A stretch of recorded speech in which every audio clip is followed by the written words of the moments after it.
This magic moment, so different and so new, was like any other, until I looked at you and then it happened.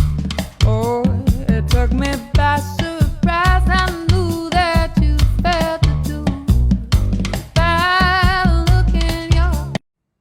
This is what will happen if you try to chill your pie down too fast. So here is the rule. Don't rush the key lime pie. It has to sit in the oven for 30 minutes with the oven off, then let it cool at room temperature, and then you can chill it. Don't rush it, otherwise you'll crack your pie.